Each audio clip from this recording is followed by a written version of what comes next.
Hey guys, what's up? Welcome back once again to Loudmouth Fisticuffs, episode number, ready Jeff? Nueve, which is number 9 for everybody out there. In case you were wondering, that's our Spanish lesson for today. Jeff loves that part. He tells me all the time. Episode Nueve, we thank you so much for bringing us back into your phones, your homes, wherever you're watching us from. We are streaming on YouTube and Facebook and all that good stuff. Check us out. We're also available on combatinsiders.com. You can find us on there. Jeff, my main man, Mr. Live Worldwide, voice of BKFC, one of the voices. What's up, my friend? Number 9.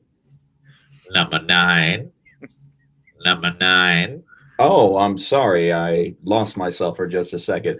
What's going on there? You know, your introduction of me is second to none, right? I know.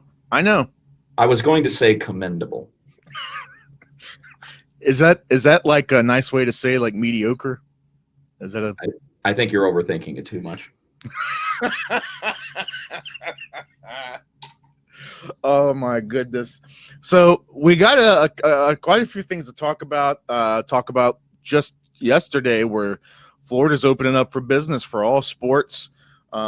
UFC 249 gets pushed back to May 9th, which is wonderful. We'll dip into XFL. You know, of course, they had the relaunch this year back in January. I'm sorry, February. And then, of course, now the relaunch along with the redestruction. Along with the redestruction. We'll touch on that. And just a couple of things here and there. And who knows whatever the hell we're going to get into, because usually we don't know. We have no fucking idea, so why should you? Why should you? But guys, once again, I'd like to reiterate, thanks again for your feedback, your likes and shares. Please just, that's the best way to keep supporting us. Means a lot. And it does. But at the same point, you know, I'm thinking of Officer Callahan from Police Academy. More! I want more! I'm sorry, I'm going to be a fucking greedy about this shit. I need more likes. We need you to see those videos. We need you to listen to these words, and all you got to do is give us a thumbs up. We want more. Come on, folks. Don't you know that the path of excess leads to the path of righteousness? Come on. I want it all, and I want it now, God damn it. It's my money, and I need it now. JG Wentworth, 877 cash now. Is he like? I guess he has to be national, because I always thought he was like a local guy, because I used to come on around here, and then I realized I did that. I sung that jingle one time, and someone started singing it. I'm like, how the hell do you know that? You live in New Jersey. He's so calm in whatever role that he has on his JG Wentworth commercials. I'm like, dude, this guy looks like the poor man's version of Burt Bacharach. Oh God. Seriously. It's your money. Use it when you need it. It's my money. Have you seen the one where like all the people are like talking out of their windows from the streets, and they're opening up, and it's a different person in each window? Oh yeah, that one's good, but the bus is my favorite. The bus. The one on the bus. They help thousands, they'll help you too. One lump sum of cash they will pay to you. Well, segue. Florida has now announced, their local governments and the governors announced that sports are now deemed essential personnel. Essential. Now we first heard about it with WWE, where they were going to start going back to the live broadcasts instead of the tapings, and now, of course, that opens up for possibility for UFC, other MMA promotions, baseball, basketball. I mean, you name it. It opens up the gambit now for all these people to at least have a closed arena show, at least, so something we can see. Well, for the time being, until that decision proves otherwise. Right. So we'll definitely see where that takes it. I know that a lot of there are certain WWE employees and superstars that are not happy with converting back to live events while there is a stay-at-home ordinance still out there. But if the governor is, these restrictions need to be eased very slowly and very carefully with the proper precautions to be taken by wherever and whomever is hosting events. I definitely agree with that. But it's really important that we kind of start transitioning back to business as usual. It's good for the country. It's good for the world, as long as we do it right. You know, there's a right way and there's a wrong way. So this is a great way to beta test if we're ready to at least start the closed door events, which means that I can get back to work to a degree, because I'm very happy that the majority of my clients are either on pay-per-view or live television. So that's going to be good for me. It's going to be good for certain fighters that get an opportunity to get back in there. You know that David Feldman has been on the phone probably all day today, you know, starting to put all his ducks in a row for the next bare knuckle fighting championship event. And it's going to be a closed door free event for those who have been so loyal. He loves giving back to the people, and Florida, you know, is another one of the states that has welcomed us with arms wide open, and we've had great success in Florida this far. Let me also, I want to read a little more specific, because I found some somebody a lot smarter than I am when it comes to this stuff. So Florida Governor Ron DeSantis, he signed an executive order adding professional sports and media production with a national audience. So if it's like a local promotion, yeah, exactly. So it has to have a national audience, like on a streaming or a pay-per-view availability.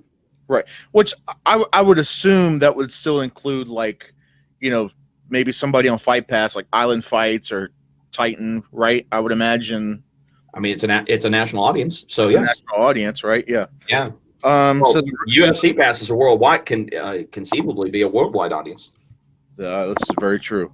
WWE was, let's see, originally, interesting, WWE was not a part of this executive order. It was originally not a part of it. Ron DeSantis, who being close buddies with Mr. Trump, who is close buddies with the McMahons. It's not what you know, it's who you know. Exactly. And they got it to flip it around, and now WWE is essential, and says they were DeSantis told ESPN that WWE and other services were deemed essential because they're critical to the local state's economy. Well, of course it is. Don't you remember before the brand changed and they went public? The World Wrestling Federation, for over 50 years, the revolutionary sport, the revolutionary force in sports entertainment. That's not just a catchy tagline. That's the truth. And that was always my favorite one, by the way. Oh, yeah. I love that one back in the day. That was a really good tagline opener to pay-per-views and the occasional Raw and SmackDown back in the day. Well, I think it was really more Raw than anything, because SmackDown started coming closer to the brand change and the IPO launch. So it was definitely more on the Raw side that we saw that. That was during kind of what they called the next generation, which was around 1994. That was really popular, that I remember that tagline starting off the pay-per-view broadcast. Well, they had that. They had that up until they switched to that flashing blue one. Remember, like that's when they started doing like the worldwide thing, the global. Oh yeah, talking about. Yeah, I know which one. I don't really know what to call it, because like now that one, like I know that's the worldwide leader in sports entertainment. Like that one was that's that one. And then the next one after that was probably like late 98, early 99. Well, that was the one just when I remember the one that I remember that had all the broadcast graphics across the screen, and it was like going. Yes. Yes. That's actually not terrible. That's not bad. Well, I mean, I paid attention. I paid attention back. I paid attention. It was worth paying attention to. And at one point, they just went ahead and decided, fuck it, we'll just go with a giant W. According to Axios, ESPN has lost over 139 live events since this stuff has hit. They were forced to air. ESPN was forced to air a 7-hour spelling bee marathon in order to fill programming over the weekend. Well, there's the common cure for insomnia. A 7-hour spelling bee marathon. If that doesn't send you to the padded room, I don't know what fucking will. ESPN2 is airing esports marathon because of COVID-19. Yes. To lose your fucking mind, spell Cruxel-defific.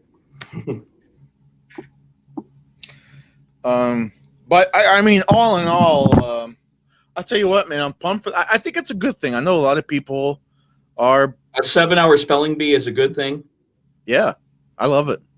Test me. Give me a test. I'm not worried about the test. I'm worrying about your head exploding like on that Scanners movie. That's what I'm worried about. I think Florida being open for business is an amazing thing. I know there's a lot of that's an amazing thing. A 7-hour spelling bee, you might as well be hosted by fucking Michael Ironside. Shit. Hey, I like Michael Ironside. I know, I like him too. He'd make everybody's head explode. That's why I like it. It'd be the shortest spelling bee in the history of live television. Boom, boom. It's interesting. There's still a lot of people. I get the hesitation. I get that the trepidation of, people being afraid for the fighters and the wrestlers, which I get it. I get it. I'm not saying this thing isn't real. I'm not saying that, right? There's nothing wrong with being apprehensive. There's nothing wrong with being apprehensive, but at the same time, I think as long as there are proper precautions made, I don't understand if I was listening to something before and somebody said, well, it doesn't matter if there's proper precautions or not, they still shouldn't do it. And I'm like, that doesn't even make sense. If there's proper precautions and these guys are tested and they don't have it, then go forth and do it and put the show on. Well, I think you should give it a try. Like I said, this is a good beta test opportunity to see if we're at the place that we need to be moving forward to do live closed-door events. And I have a feeling it's going to go off without a hitch, because as long as everybody is taking those precautions, as long as everybody is coming into these respected facilities in good health, I don't see any reason why not to beta test it, give it a try, and see if it sticks. If it doesn't stick, then we go back to the status quo. How hard is that? It's not that difficult, but we'll see what happens. We have to have a few events actually, get kicked off. Best thing to do is see how Raw and SmackDown do on live tapings moving forward. I think they've been doing fantastic, considering the circumstances. Of course, we talked about, the aftermath of WrestleMania. Raw the other night was not that bad at all. They're really learning as they, proceed with the COVID-19 era on how to shoot something without having to worry about a live audience to back you up. I mean, there's something new that's happening production-wise almost every event. And I love that, because the WWE production, I always feel, is just a live, living, breathing animal that just continues to learn as the years progress. And that's what they're doing right now. They're learning on the restrictions they have in this era, how to still make the best produced show in the world, which I believe they have. I think, and feel free to step in on this, but I know that pro wrestling has kind of been in a slump for, it's been in a downward trend for a while. I mean, there's been a couple things here and there, but for the most part, it's been on a downward trend. I think with this stuff, like you said, I think the workers are adapting, the production crews are adapting, everybody's adapting, the commentators are adapting. And I think it's going to end up being for the better once the crowd actually gets there and we're back to, you know, a somewhat normal capacity. We're actually having attended shows. I think it's going to make these guys and gals that much better. Well, it's not so much the guys and gals. I hate to say it. It's whether or not that we're going to have another era of true superstars. People aren't so invested in characters anymore like they used to be. And that's the big problem. We don't have a true superstar that we feel compelled to follow. I mean, only so many. And at one point, I remember when I would tune in to WWE during the Attitude Era, I couldn't wait for Monday to come around. Yeah. I was looking forward to it. I mean, I would literally count down when it was about an hour before starting because just so much was happening. And I'm not saying that we can't go back to that era because we can't. You know, I mean, you can't go home because it isn't there anymore. So you have to work with what you have. But they're not making an effort to really give us those epic characters anymore. And they're constantly switching up storylines on top of that. They're not allowing storylines to completely follow through. And that hurts the business. A lot of people are out of touch. I don't know if Vince is out of touch, but from what I'm seeing, maybe he doesn't understand this era anymore. Maybe it's kind of past him. You know, unfortunately, he's 70 plus now. And you know, the old saying, you know, their grandparents and their grandparents before, it's the movies you kids watch. It's the music you kids listen to. And of course you say, oh, I'm not going to be that kind of person when I get to be their age. Every generation says that. And by the time they reach that age themselves, guess what? They're doing the exact same thing because chances are they don't understand the new generation because they're not young. They weren't born in that particular generation, in that era. So because they don't belong to that generation, they're not going to understand it completely. So that's why I think that Vince is getting to a point to where I think that he's losing touch. And for the sake of the business, if he feels that he has lost touch, I mean, if he actually freely admits it and says, you know, something, I don't understand it anymore, then maybe it's time to, you know, maybe step down. The last thing I'm ever going to do is suggest that Vince McMahon steps down. But if I lost touch and I felt it would be better for somebody else to maybe take the reins who would understand it a little bit more and make it more profitable and more exciting as it once was, Raw isn't exciting to me anymore. It hasn't been exciting for years. The last time that I remember Raw being exciting and WWE being excited was around right before WrestleMania 30. You know, back in 2014 during when there was the Yes Movement happening. And there was a lot of interesting stuff that was also happening on top of that. So that was it was modern day stuff, but it was also storylines that people connected to. That they would take a look at the storyline and, you know something, I can relate. You know what? I'll throw this in there. You mentioned about WrestleMania 30 and about that time period with the Yes Movement and stuff. Matter of fact, this was the last. Was it? Yeah, it was the last WWE event that I've been to. I went up to DC. It was the Raw right before WrestleMania 30, and we had like fifth row. It was great seats, and I think before that, it had been a few years since I'd been to a wrestling show before that. And when I was a kid, I went every time they came around here. I mean, 2-3 times a year, I was going every year for 10, 12 years. And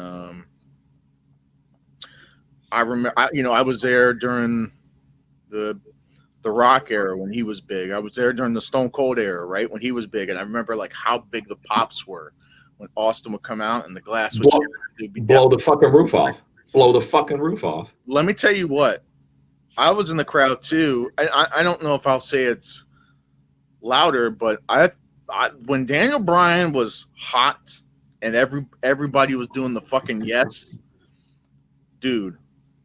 That night before that show, sorry, during that show, and like he had disappeared or he was banned from the building, and then he showed up later. Yeah. And the whole fucking crowd, yes, yes, yes, and it was something special, man, and it was something that I haven't seen since. Well, right? do you know how hard it is to keep that many people's attention? And to have an entire arena of 15,000, 20,000 plus, and then when they finally made it to the Mercedes-Benz Superdome and WrestleMania, as Jerry the King Lawler said, turned into Yeselmania. And to see 60,000 plus all in unison do the yes chant, it was a sight to behold, man. The last time I saw someone with that much control over a crowd was freaking Freddie Mercury when he was doing Radio Gaga live at Live Aid. There is that scene where he's standing out there and he's commanding the audience when they're doing the clap along to Radio Gaga, and you just see the sea of activity of everybody doing the overhead clap to the to that chorus line on All We Hear Is Radio Gaga, and everybody was clapping along, and it was mesmerizing to see one person have that much control over an audience. I mean, that is the definition of over. What do you think, sidebar, you mentioned Jerry Lawler. Have you heard about all this stuff? He's I don't want to say gotten in trouble for, but gotten in trouble as far as like socially. To what extent? What's going on? Okay. All right. So okay. And I'm gonna pardon me because I don't, again, I'm not a huge watcher like I was. Yeah. So I don't know the name of the guy, the Tozawa. Okay. Who was on the last Raw? Yeah. Yep. Tozawa's his senton on Austin Theory. Jerry Lawler called it the ramen noodle moonsault.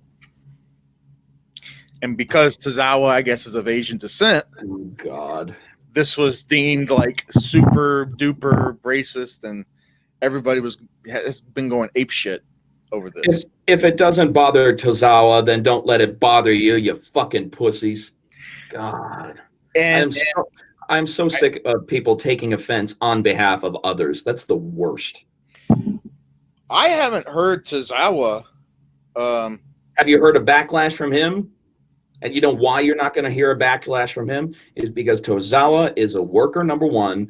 Tozawa knows the history behind Jerry Lawler. And Jerry Lawler was one of those commentators back during the 90s, the 2000s, and the 2010s that took chances on the microphone. And he said a hell of a lot worse than that over the years.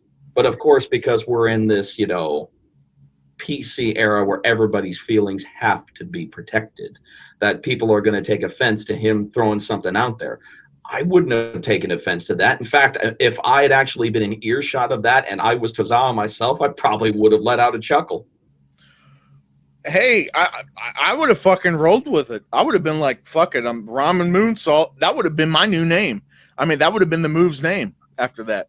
Why not? I mean, look who you got it from. Look who you got it from. You got it from a fucking Hall of Famer legend. Here's Jim Cornette was kind of backing up Jerry Lawler on Twitter. I'm going to read the Twitter. This is Jim Cornette now. So now people are mad at Jerry Lawler for telling the joke. Now I understand why modern wrestling sucks, because most modern wrestling fans are such whiny little pussies. They don't deserve good wrestling. How do these people go out in the public without breaking out in tears? I know.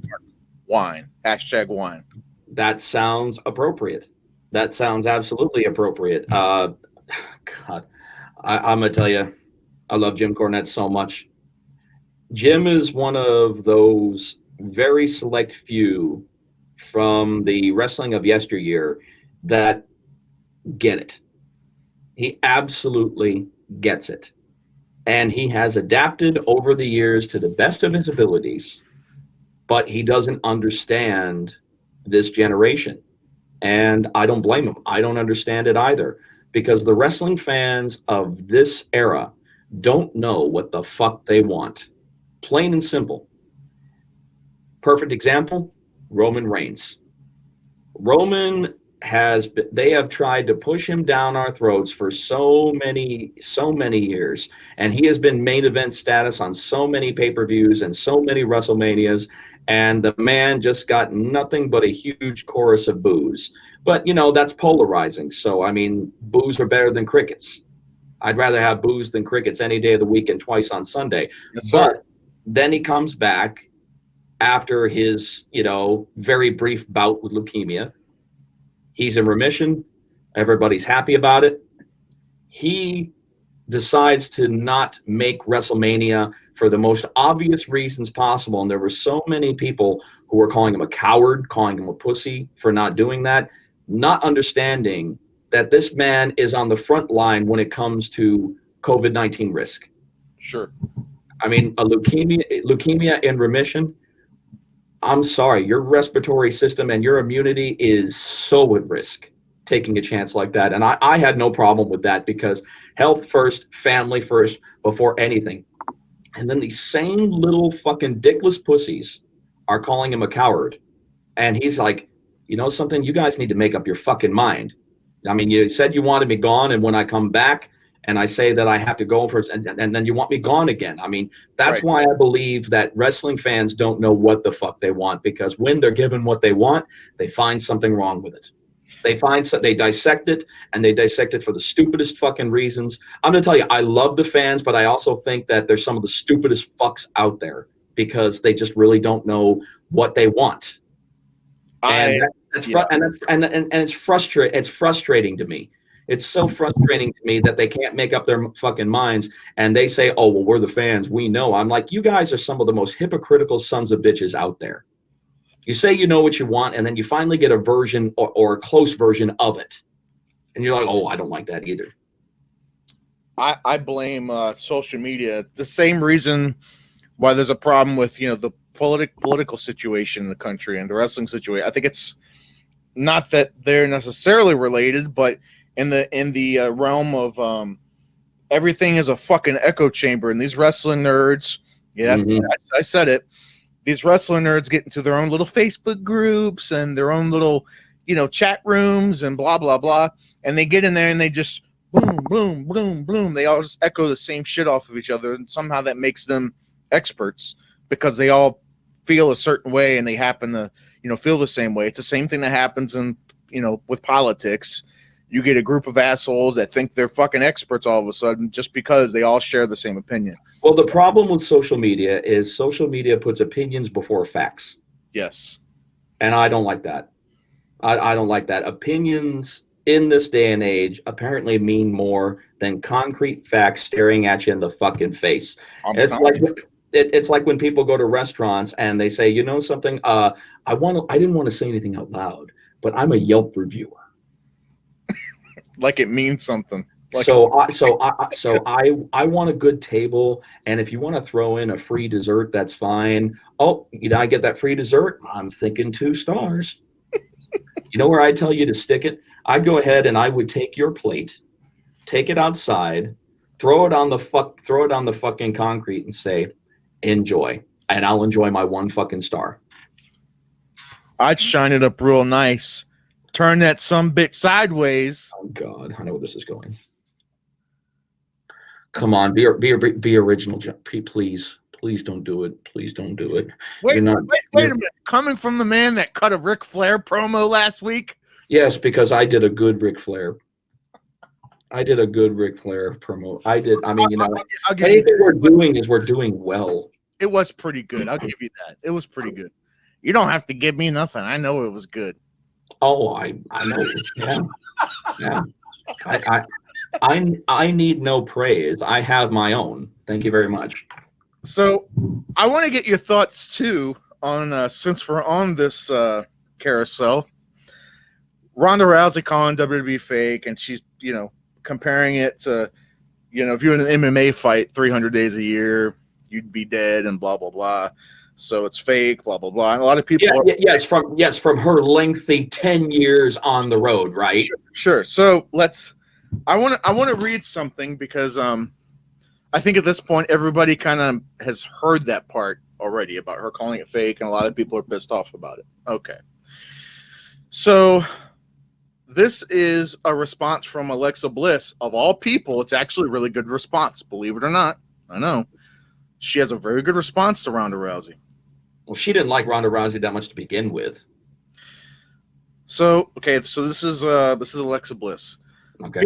Here's the thing. I want to start off saying I have a lot of respect for Ronda. I do. We get along great.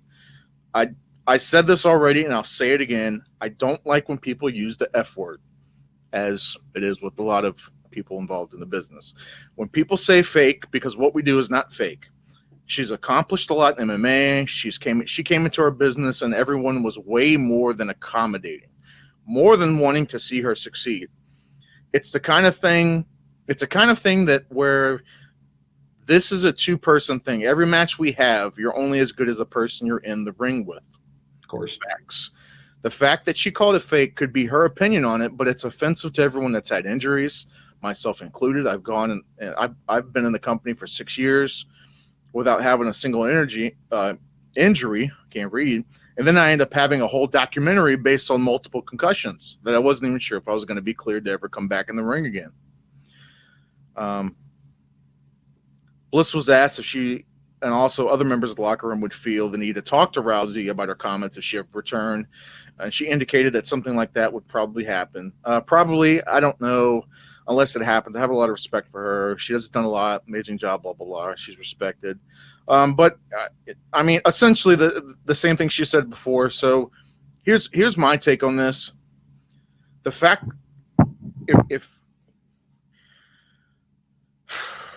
if you are thinking that Ronda Rousey did as great as she was because of any type of like natural God-given talent, I think you have rose-colored glasses on.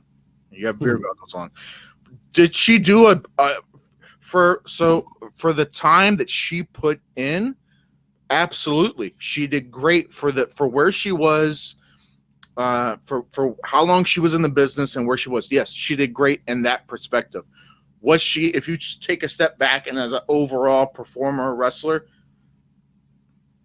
she's still green as shit, right? There's a lot of things she did that was really green. She had a lot of great help.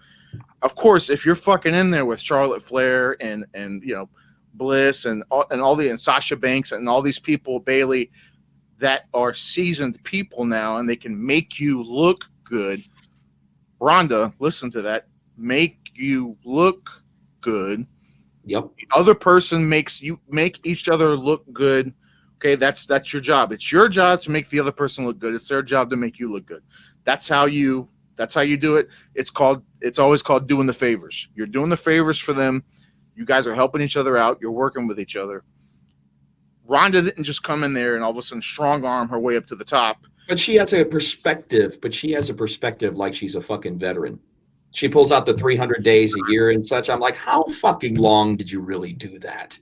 Come on, you weren't doing it to the degree that these veterans have. And you're using this bullshit. You're using this bullshit excuse. And that's what it sounds like. It's an excuse coming from somebody who didn't live the life for, I mean, how long was Ronda Rousey with the WWE from start to finish? I mean, was it even 2 years? It's WrestleMania to WrestleMania, right? Or am I? I mean, WrestleMania 30, that was her last WrestleMania. I mean, that was her last match, right? Yeah. Okay. 1 fucking year. Yeah. 1 fucking year. She decides that she is some kind of force. And yes, she was at that one WrestleMania where, the year before that she gave a bump to, Triple H and threatened to tear Stephanie's arm off. Yeah, and then she was there. So obviously she had been around 2 years at absolute max, but in the ring, 1 year. Yeah. 1 fucking year. Now, did they throw a lot at her in that 1 year? Absolutely. She's Ronda fucking Rousey. Of course they're going to throw that much at her in 1 year. But she's talking like she has this Bret Hart perspective on the business. And I'm like, you did 1 fucking year. Some people don't even get a year. And I'll give her credit. Some people don't even get a full year in the spotlight like she did. You know, I mean, did she coast in on her name? Absolutely. Did she coast in on her accomplishments? Absolutely. Did she have the most successful WrestleMania debuter for a greenhorn? Absolutely. Abso-freaking-lutely, man. That's fair. No doubt about it. Was she part of the first ever female main event at a WrestleMania? Yes. That's a lot of accomplishments. And I'm not taking away from any of that. What I have the beef with is her talking about the business from a veteran's perspective. Yeah. And she does not have the 300 days a year, 10 years plus invested into the WWE. She did a lot with the UFC, don't get me wrong. And, you know, that was a pretty hectic schedule as high up as she was. And she had a hectic schedule, of course, you know, with her time in Strikeforce as well. So she's had her hectic time, but there's no more hectic schedule for any athlete in the world than professional wrestling. And she got a taste of that. But she's talking about it from a veteran's perspective. That pisses me off. That pisses me off because she is not a veteran. Yeah. And I think like you said, and she shits on the fans on top of that. And she shits on the fans on top of that. I understand your position when you are with the company that the last thing that you want to do is shit on the fans. You don't really want to shit on the fans unless you take the approach to it like Kevin Owens did. Kevin Owens kind of did the smart approach towards shit talkers and such. Like he'd go ahead and he'd read off those tweets and, you know, kind of respond to them, you know, in comical ways, you know, but at the same point, like totally burying the fan that said those negative comments to him. Right. But you don't do that when you don't knock the fans when the fans are the only fucking things that actually brought your ass to the dance. You brought over a lot, and she probably helped convert a lot of MMA fans that followed her there to wrestling fans. So I give her credit on that. That's not the issue. But shitting on the fans and talking with a veteran's perspective, that pisses me off because you shouldn't be doing that, man. The fans brought you to the dance. Only reason why I say that wrestling fans don't know what the fuck they want, I'm not involved in the business anymore. I'm not involved in the business anymore. I was. If I were, I'd probably take a different perspective to it because the fact that I'm up that high, when you're at that level in your career, then obviously you're going to take a different perspective to it because, you know, it's a, you know, higher ticket price, worldwide media, worldwide attention, you know, tens, the biggest audiences to any sporting event that there is as of right now, with the exception of soccer. I mean, come on. I understand it from that perspective, but the wrestling, you know that the wrestling fans really don't know what they want. They say that they do, but when they get it, or like I said it before, some version of it, they're like, oh, I don't like that either. Well, that's why you can't give them but so much, you know. And let me backtrack a little too with Ronda, not to get completely stuck on her, but God, man, I can remember. Do you remember the Ultimate Fighter season when it was her and Misha, right? Of course. And you really saw her fucking true colors in that because you saw how nasty and how bitter she was and how, like, just how I get that she's competitive. I'm not knocking her for being competitive, but she had a piss poor attitude during. I don't think she's a nice person. I really don't. I think that there's some kind of bitter pill that's stuck in her somewhere, and that bitter pill has yet to be shat out. Yeah. I mean, and ever since that season, I just really, I don't know, it just took a different turn, and I never really been a. I loved how she said that she was on suicide watch for a little while after she lost to Holly Holm and came up with all these fucking excuses. I'm like, girl, just face it. It's a bitter pill to swallow. You got your ass kicked. There's nothing else. You got your ass kicked. You had a very poor battle plan going in, trying to stay in the middle of the fucking cage and stand toe-to-toe with one of the most accomplished female world champion boxers that there's been, and thinking that you are going to, instead of actually sticking with your game and going after that fucking arm and trying to go after that arm. But no, you wanted to go and get on your bike and go toe-to-toe with Holly Holm. She believed her own hype, man. She believed her own hype, and I knew I had an idea that was going to happen. I was thinking maybe she was going to go after that arm because she was literally taught how to put that armbar on in her sleep. And that's literally, she actually was taught how to put that on in her fucking sleep. And she ended up having like I said, I would have fired my trainer after something like that. You sent You sent me into a fight like this. Yeah. I would have fired my trainer right there. I would have said, you know something? You got one more opportunity when I make my comeback. You got one opportunity. If you don't change my game for the better moving forward, then we got something. Then we got nothing more to talk about. And then long and behold, her and Nunes, and it didn't go. Yeah, but Nunes is one of those rare breeds. Is really one of those rare breeds. She's not the most exciting person in the world. I mean, she's definitely not as charismatic because, unfortunately, Ronda had the all-American girl look. Sure. And as we all know, blonde hair, blue eyes, blonde hair, green eyes, fair skin. Right. Nothing sells more than that. I mean, why do you think that the hype train was so fucking stacked on Sage Northcutt when he came out? God, you want to talk about a poster child? Imagine if he had lived up to the hype. He was, seriously, man, I don't think that there's ever been anybody in the UFC that has had a better overall look than Sage Northcutt for as far as this is the future. Fucking shredded to shit, has been an athlete since he was like 3 fucking years old. Yeah. His whole family has a martial arts lineage on top of that.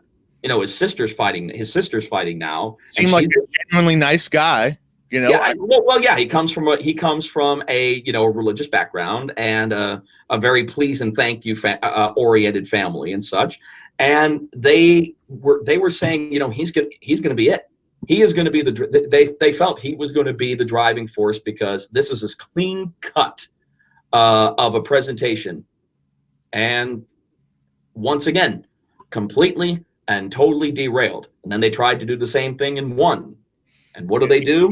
And what did they do? They put him in there with a guy who is known as one of the most ferocious Muay Thai strikers in the fucking game. Talk about being fed to the goddamn wolves first out. Problem with it is that he has youthful strength, but he does not have veteran experience. Right. And that is what is hurting him because youthful strength is only going to take you so far over veteran experience. And he just never got the opportunity to get that veteran experience.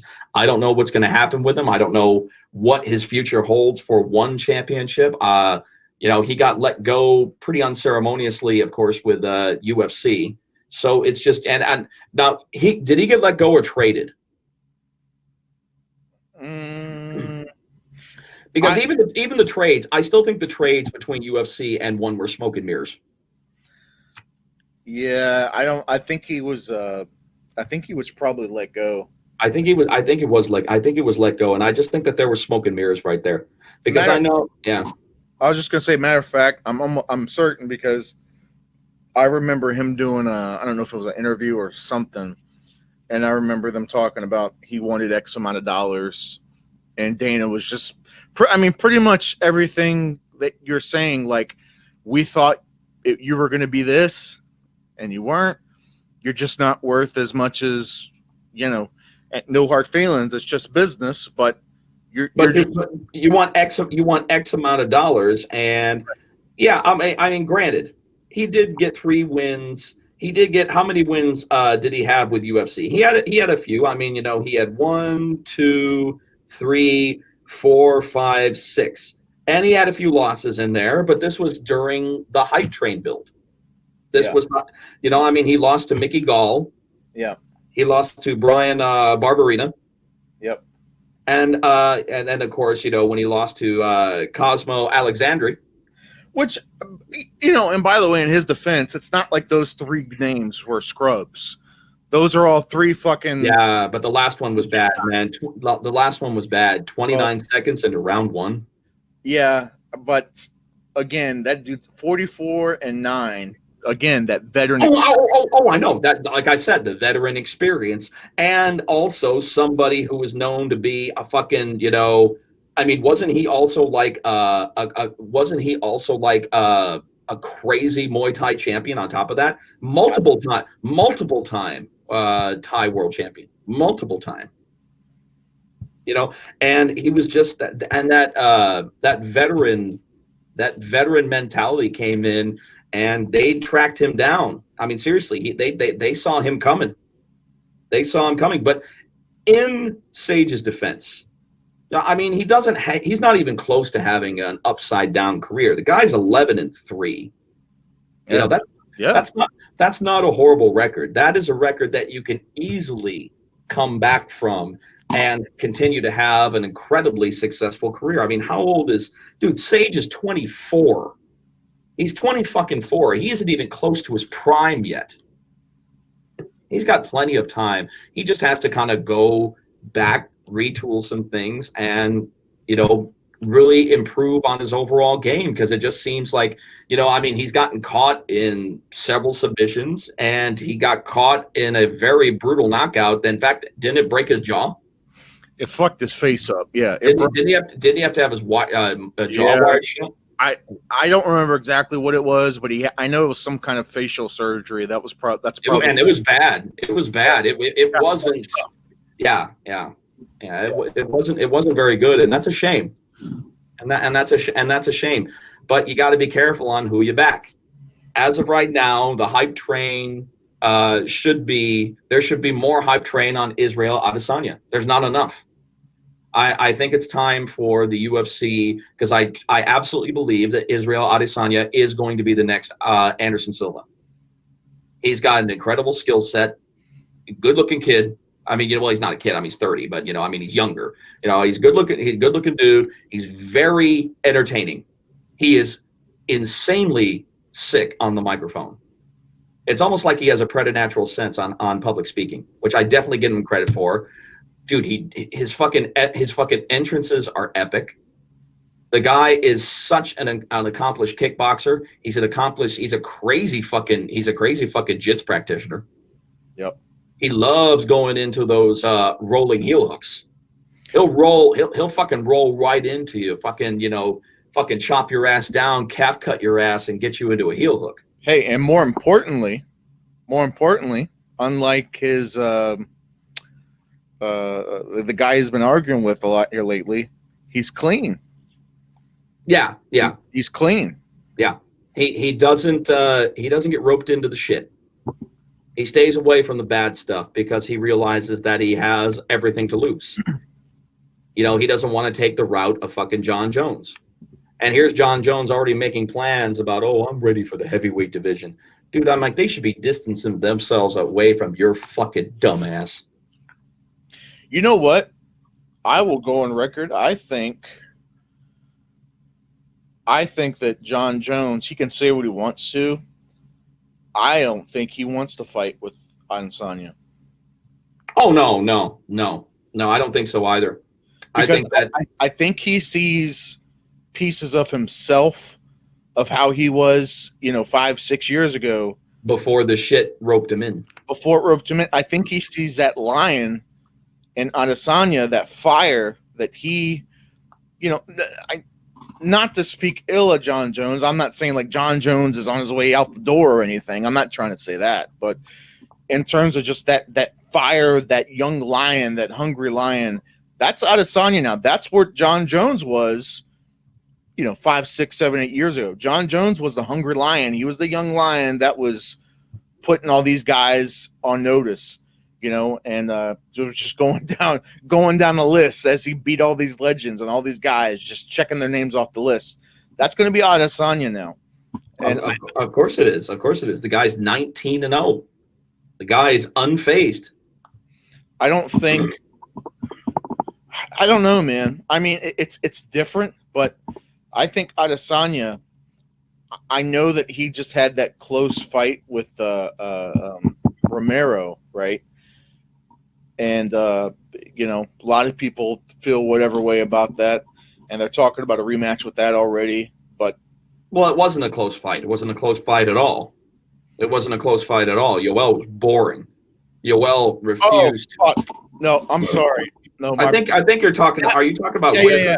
Sorry. No. You know what? I'm.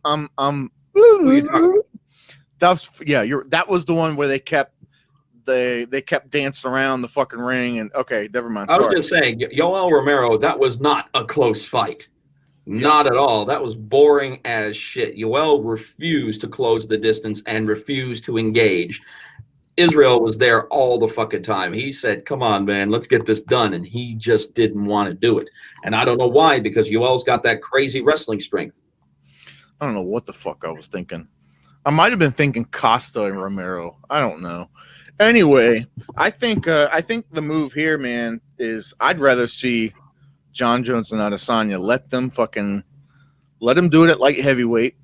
And I think if John is successful after that, He's not going to be. It's literally going to be a premature passing of the torch. You think it's going to be like that? I think it's going to be premature because it's not the way that John wants to go out. But I think Israel's just too much. I think Israel. What your perspective on where John Jones was, where Israel is? Yeah, I think that's astute. I think that that's about right. That seems right to me because you got to look at the perspective. Here's Israel Adesanya. He's hungry. He's ready. He's clean. He's in shape. And here is John Jones, who has been eating well for years. Right. He's not going to have that same drive. He's still going to have a champion's drive, but it's not going to be to the degree of Adesanya. It's. Right. I think Israel is going to be the one to finally derail John Jones. I honestly believe that he'll probably be the first person to knock him out. Wow. I think that I honestly believe that his striking has improved since coming to the UFC. Israel is a student of the game. He seems like he is constantly evolving and learning. And that's the kind of fighter that you want to back up. One that isn't, staying the same, showing us the same old shit. Somebody who is improving and adapting to the fighters that are put in front of him. Now, as we all know, that doesn't always work out because cards subject to change. So it doesn't always work out that way. But you better believe that someone of their caliber, they've got contingency plans put in place for situations like this because they know people get injured, shit happens, and fighters have to be replaced in order to conserve the pay-per-view. And I understand that. So I think I think they meet up. Israel, he's known for going the distance, but I hope to God he knocks him the fuck out. I'd love to see that. You think I was reading too about DC was commenting on how, since this whole COVID-19, all this stuff started. COVID-19, I'll blow the wind of God. Ever since all that stuff started happening, he's like, hey, man, I don't know. I'm not getting any younger. I might have to retire before this fucking third match with Stipe happens. And I think he's the same age as me, if not close to that. So, I mean, I understand where he's coming from on that.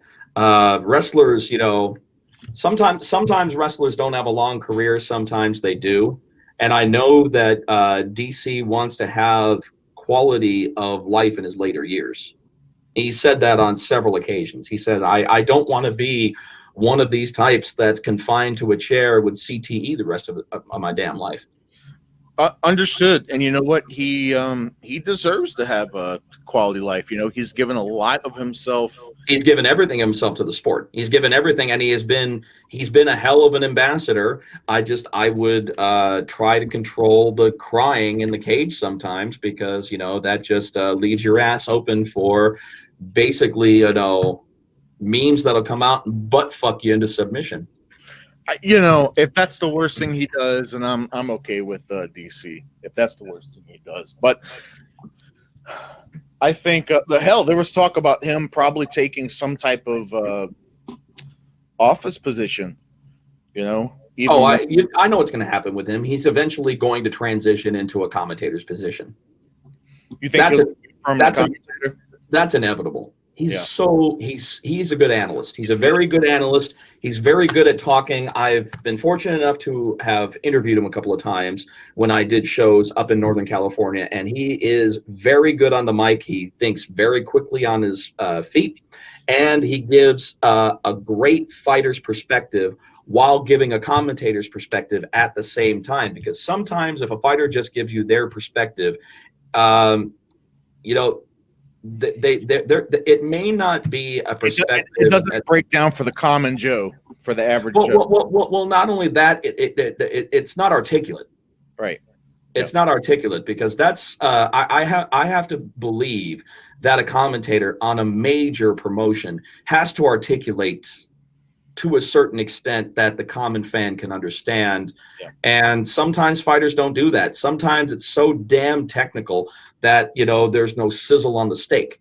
And there's got to be sizzle on the steak when it comes to commentary or announcing, because that's what keeps people's interest. I love that saying, by the way. No sizzle on the steak? Yeah. Yes. There got to be sizzle on the steak in order for it to work, man. And after hearing DC commentate on several UFC on Fox before, and he's also been very good on the opening panels and the closing panels. Yeah. Yep. The camera likes him. The camera likes him. He's very conversational, and he's not afraid to tell his opinion, even if it differs from those on the panel talking to him. And I like that. And like you said too, not just that, but he has that great combination of not being afraid to say it, but he also has a very good reason for why he's saying it. And like you said, he can articulate it. And I think that's one of the major things that separates him from a lot of people that get in there. And we've heard a lot of fighters that have gotten on the headset and just wondering what was their reasoning of putting a headset on this individual. So also too, speaking of UFC, as a lot of you already know or may not know, I don't know, UFC 249 has gotten moved to May 9th. Now, help me out, Jeff. Have they confirmed about moving? Are they just going to move the entire card over, or there has been no confirmation on the card itself or the venue? Other than the main event, I believe. Dana did say the main event's still happening. Well, Dana eventually, in fact, he actually said the first event back. Now, this was before the May 9th announcement, that he had said that he wanted the first event back once they're back and running to be over there at Tachi Palace. All right. Hey, I've got 8 o'clock Eastern time, so just a few hours ago, Tony Ferguson versus Justin Gaethje and Henry Cejudo versus Dominick Cruz targeted for May 9th. Mm-hmm. I had a feeling that was still going to be on, because those guys have put in the time, and it's the fight that we have been presented with, so therefore it's the fight that we want to see right now. It's not the fight we want to see, but it's the fight that has, come to fruition at this point. And Russia has still not relaxed travel restrictions as of yet. Listen to this. Also, Amanda Nunes is expected to defend her title against Felicia Spencer on May 9th. Really? The Francis Ngannou Rosenstruck fight is also expected to move to May 9th. That's good. And Anthony Pettis versus Donald Cerrone. The rematch is also scheduled for May 9th. Oh, that sounds fun. Oh, here we go. Okay, they do have a okay, here's a targeted lineup. So okay, yeah, Ferguson versus Gaethje, Cejudo versus Cruz, Nunes versus Spencer, Jeremy Stevens versus Calvin Kattar. So that was still carried over to this one. Greg Hardy versus De Castro. That's carried over. Fabricio Verdum. Oh shit, he's going to be fighting the. Oh my God, Olenek guy, the big motherfucker On the the 9th? old guy. Yeah, Fabricio is back on because I know Fabricio absolutely once his UFC contract is done, he wants to come fight for bare knuckle. But the reason, of course, he didn't is because he's living out the remainder of his contract. But I had no idea that they were going to put him on May 9th. Wow. and then Carlo Carla Esparza versus Michelle Watterson. Ooh, that sounds like fun. So that's 1, 2, 3, 4, 5, 6, 7, 8. So that's 9 fights. That's almost a full damn lineup. Well, not completely because you know how many prelims and prelims that they have. So 13. I think 13 is a full card. yes, Yeah, it's anywhere between 12 and 14 fights. so they've got that's 75% of the card right there. Oh, here we go. No, here we go. Here's the other 3. So Jacare versus Raya Hall is carrying over. Nico Price versus Vicente Luque is carrying over. Jacare.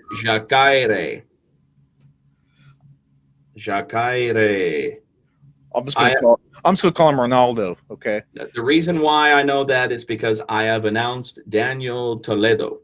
And as we all know, Daniel Toledo's nickname is also Jacare. So, and he has told me that that is the correct pronunciation. So it may not be the Jacare, but it is a Jacare. And if he's telling me that that's how it's pronounced, I think you can take it to the bank, my good man, Josh. But how does Bruce Buffer say it? That's the real.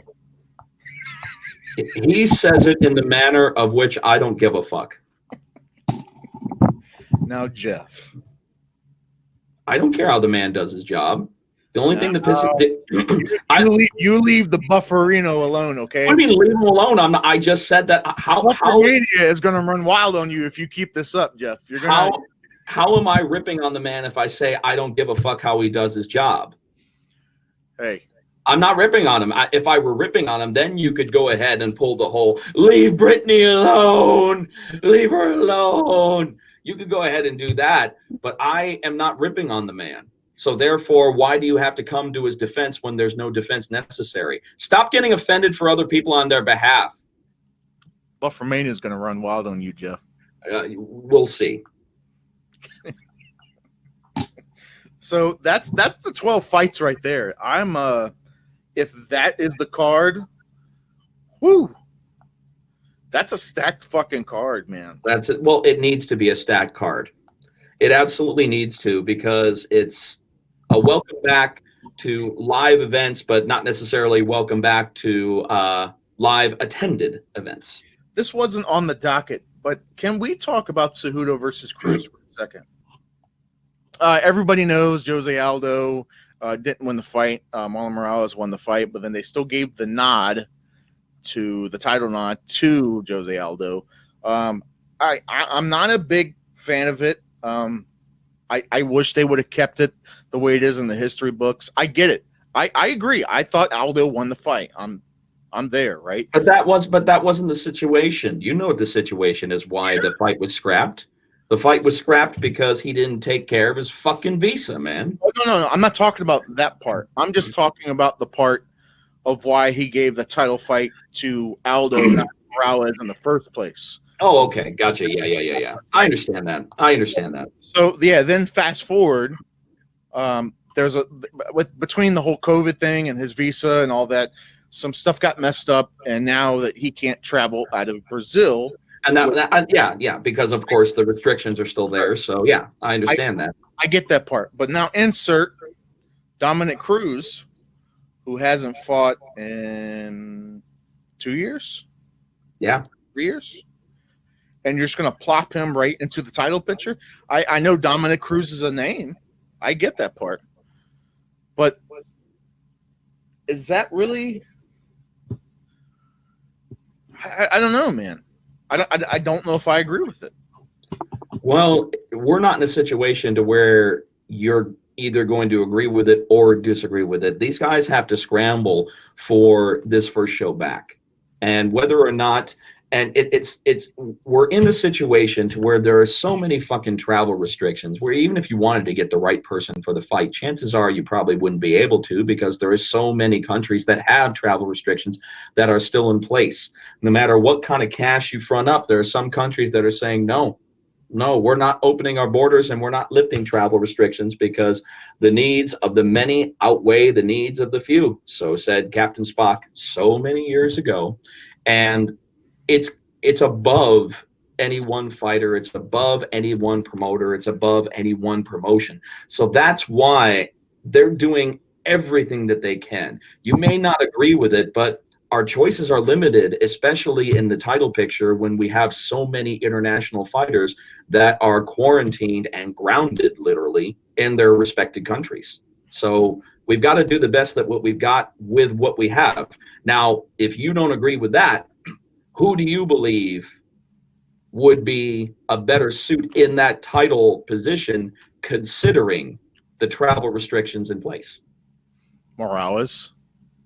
All right, is he stateside? He lives in Jersey.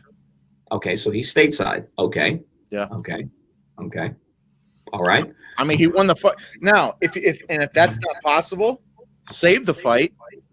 Put that fucking Woodley Covington fight in there that I personally would like to see more anyways, just personally. Put that fight, but make that co-main event. Yeah. Well, they're doing what they're doing for a reason, and I love the idea. I think it's going to be an exciting fight. I'm looking forward to it. I want to see if Dominick Cruz has got severe cage rust, and if that's going to translate and finally derail this Cejudo train. Jesus Christ, I get sick of man. He's thinking he's the best thing since sliced bread. I mean, he's done some amazing things, but he's no GOAT. I like it. No. It's cringy, but it's cringy. The only reason that it's cringy, the only reason that it's somewhat cringy for me is because he has some impressive moments. But as far as overall, the GOAT, I mean, the guy, what is he? He's 17. He's 15-2. Yep. As a professional. Now, as far as a fucking wrestler, the guy's a fucking legend.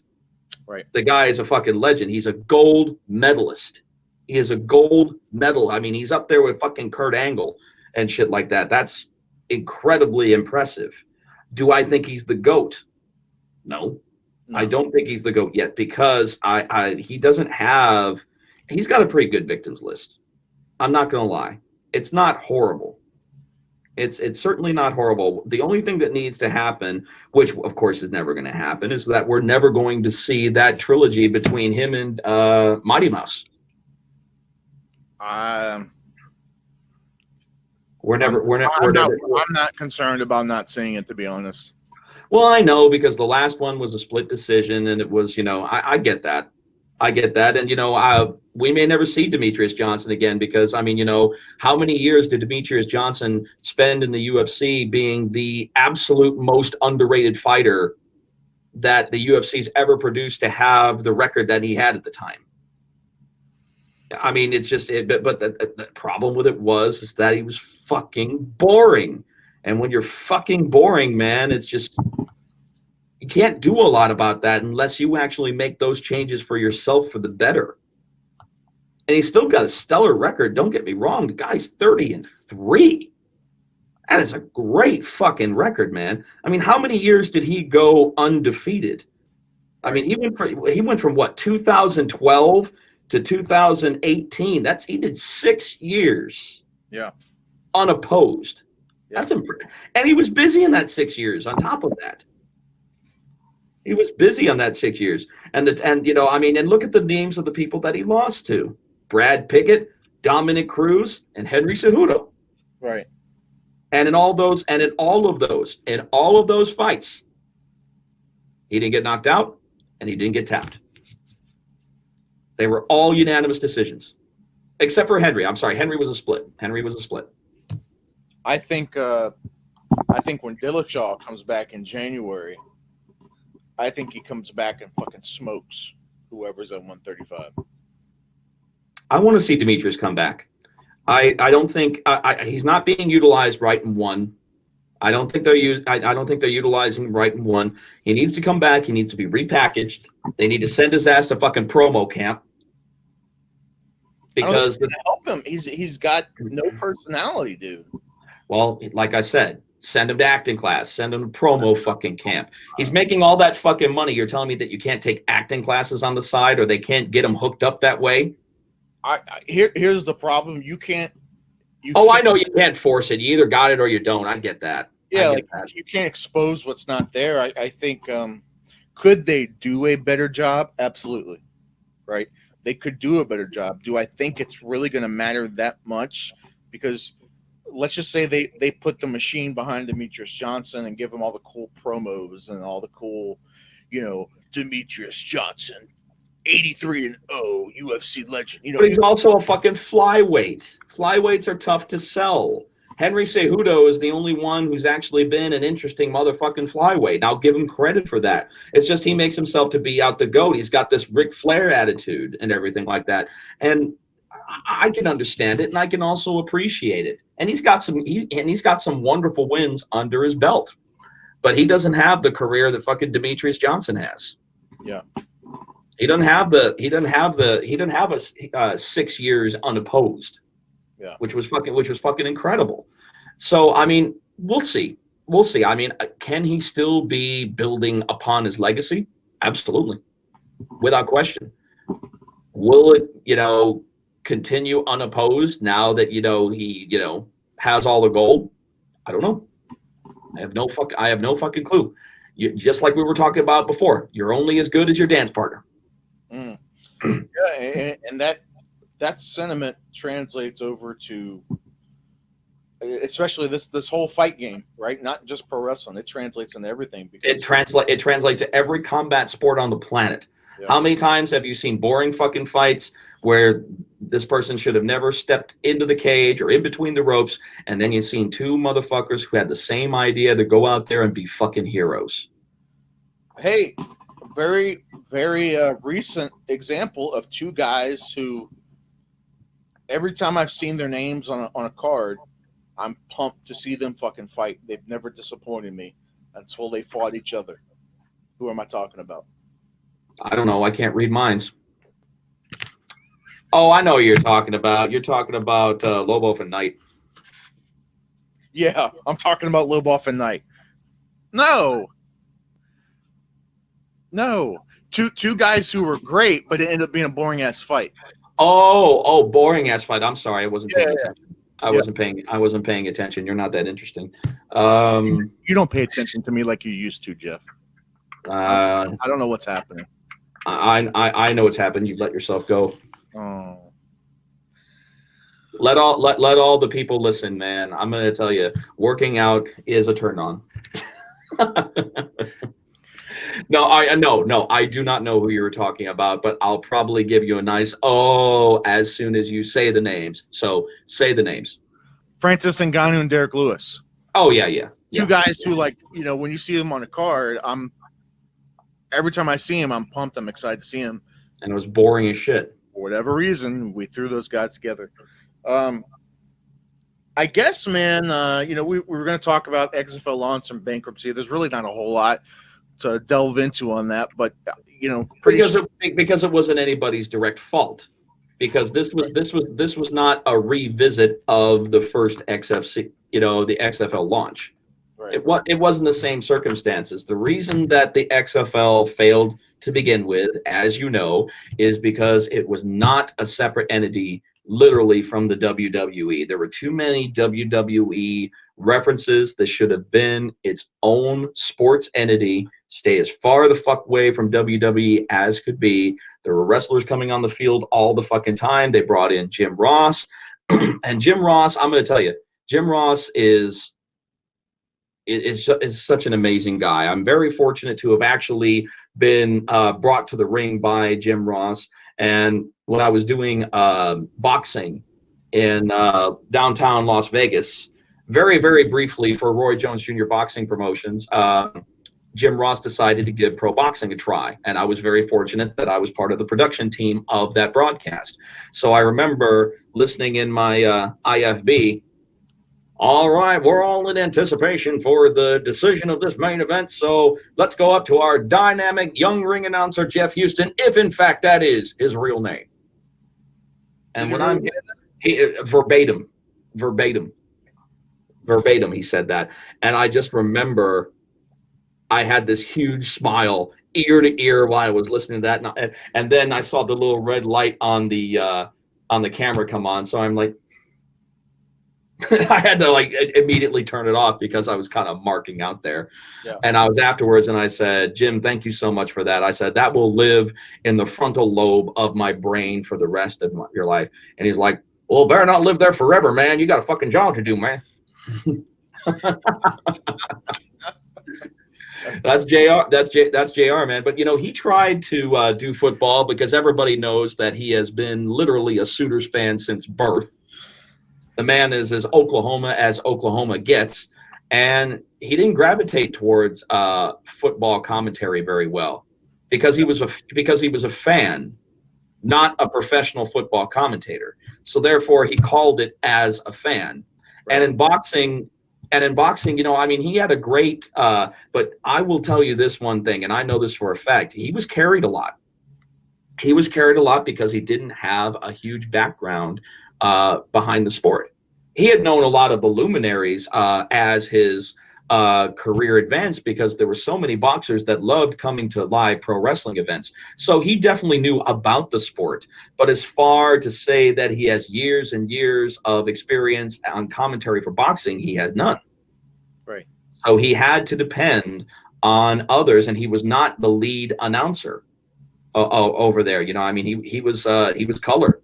He had to be color because he didn't have the background on that. So all those pieces together, coexisting with the XFL at the time, it was just, you know what it was? It was a cruise ship with way too many fucking people on board. And when you have a situation like that, the motherfucker sinks because there's just too much shit on top for it to fucking withstand all that. And that's what happened with the XFL. It was just too much crap.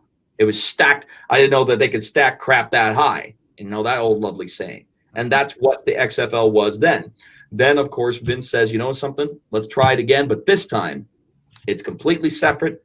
It's a completely different production crew. It's a completely different entity. It has nothing to do with the WWE. People were starting to get a little into it. I enjoyed it. And yet, the situation was its destructor this time around. It's just an absolutely shitty fucking time with absolutely zero fans, zero arenas filled up, and $0 coming in on a $100 million investment. You got to remember, he took $100 million. He cashed in $100 million WWE stock to pay for this. Yeah. So he did the smart thing. He filed bankruptcy, which unfortunately said fuck you to almost everybody involved. But Vince had to look at this from a business perspective. He wanted that parachute for him and him alone. Right. And in business, that's kind of the way that's kind of the way it goes. And this kind of move is unprecedented because nothing like it's ever happened before. So many businesses that are falling, and they're falling because of the situation. But it also makes me think, you know, I mean, these are businesses, some of these businesses that are falling. Like I'm sure that you heard that AMC Theaters is going to be going out of business. Right. And all it's going to take is just a few months of absolutely zero business to put an establishment that has been around for as long as I can remember. And all it took was just a couple of months of $0 coming in for it to absolutely shut its doors. And it makes you think what the true businesses are out there that can stand the test of time, even in these circumstances. Do you remember Demolition Man, where You're the only restaurant to survive. Oh God, Taco Bell. The only one to survive the franchise wars back then was Taco Bell. Of course I remember. Of course I remember that one because I remember that scene when they came into the Taco Bell. Do you remember what the piano player was singing? The Jolly Green Giant. In the valley of the Jolly Green Giant. I was like, oh my God, this sounds fucked up. That's where we're headed. That's where we're headed. That is a foreseeable future. It absolutely is. I'm like, dude, we are seriously just a couple of decades. We are less than 2 decades away from the 3 seashells, which I think we need now more than anything. Do you know somebody actually figured out?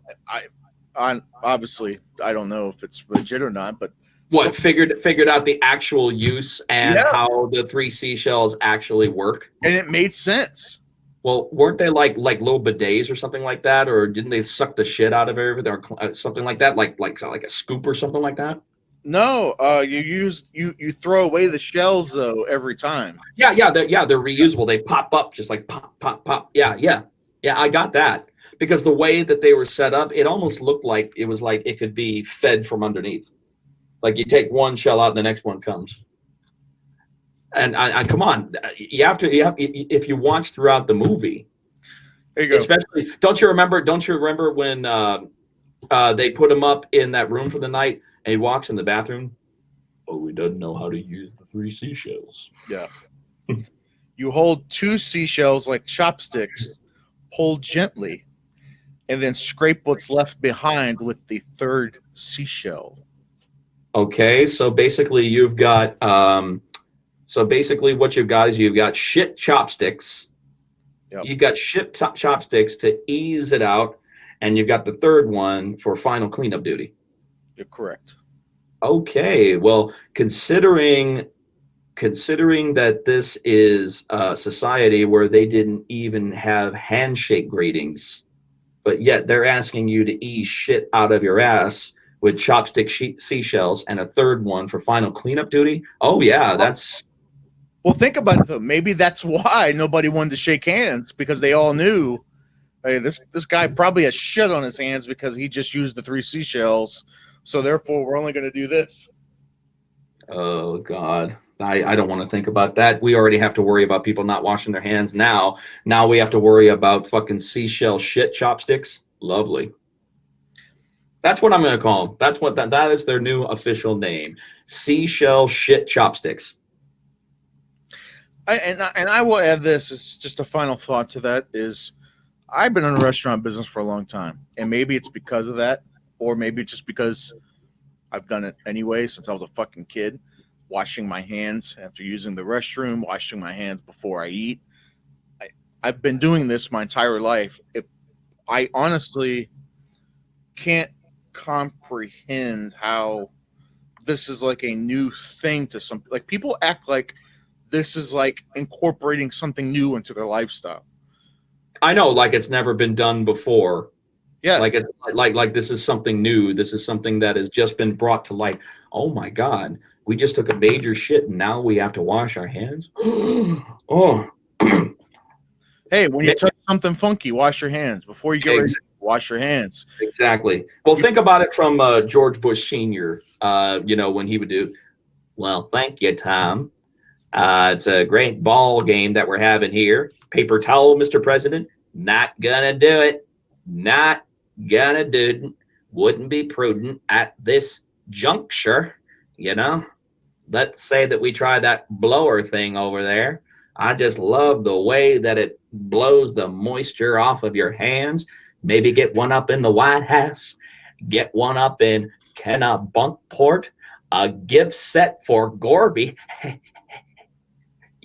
What says to me, blow dryer, good. Paper towels, bad. Well, that's just my thought about it.